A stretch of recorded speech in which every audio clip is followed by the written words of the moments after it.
Hala Rena, naglaho na. Pabahay ng Kalingap sa kanila ibebenta na. Ang revelasyon ni Lolo Nestor. Isang mapagpalang araw po sa inyong lahat mga Kalingap. Maraming salamat po sa inyong patuloy na pagsuporta. At huwag nyo kalimutan like ang video na ito, pakiusap tapos panuorin ang video para maintindihan ang buong laman nito. Maraming salamat din po sa inyong patuloy na pagsuporta kay Kalingap Rab, Ate Edna Vlogs at Kuya Val Santos Matubang. Sa Kalingap maraming mahirap na matutupad ang pangarap. Mahabang panahon na ang nakalipas na hindi na na-vlog si Rena ni Kalingap Rab. Dati noong nasa pangangalaga pa lang ni Roda si Rena ay madalas na itatampok si Rena sa mga vlog ng Team Kalingap.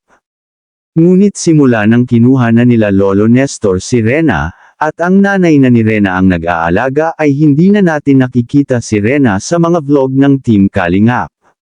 Nakakalungkot lang isipin na dati sobrang saya at ang daming tawanan at kulitan ang nagaganap sa bahay nila Rena na pinagawa ng Team Kalingap o ni Kalingap Rab.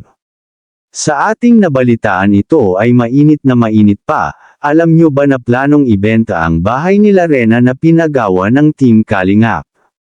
Sa kasunduang papel ng Team Kalingap ay mahigpit na pinagbabawal ang pagbenta ng bahay o ari-arian ng mga beneficiary basta't ito ay pinagkaloob o nanggaling sa pagod at pawis ng Kalingap.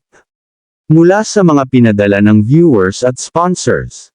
Sino kaya ang utak ng planong ito mga Kalingap? Dahil sa nabalitaan ni Kuya Val ay kaagad niyang pinuntahan ang bahay nila Rena sa pag-aakalang may makakausap siya doon. Ngunit pagdating ni Kuya Val ay wala naman doon si Lolo Nestor. Gusto clarify ni Kuya Val kung totoo ba na balak nila ibenta ang pabahay na binigay ng Kalingap sa kanila. Kung ating mapapansin ay sobrang linas ng bahay at alagang-alaga ng nakatira, o di kaya nilinis lang talaga ito para magmukhang bagong-bago talaga sa mata ng bibili at kanilang magugustuhan.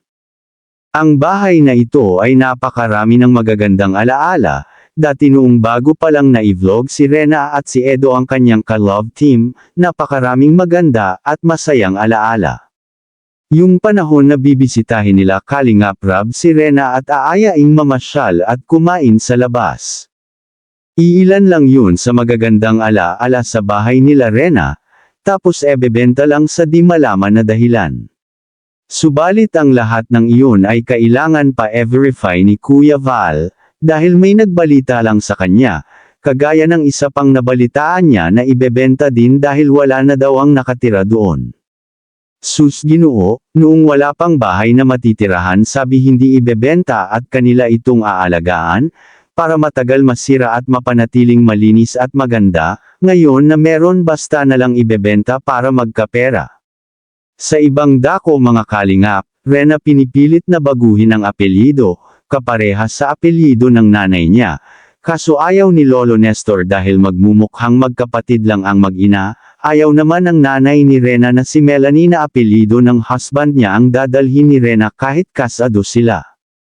Kaya ang gusto sana ni Lolo Nestor ay ang apelyido niya dahil kung pagbabasehan ay siya daw talaga o si Lolo Nestor ang magiging legal na may capability na alagaan si Rena dahil simula pagkabata pa ay siya na ang nag-aalaga kay Rena.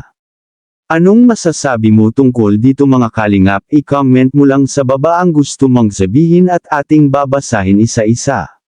Maraming salamat po. To God be the glory.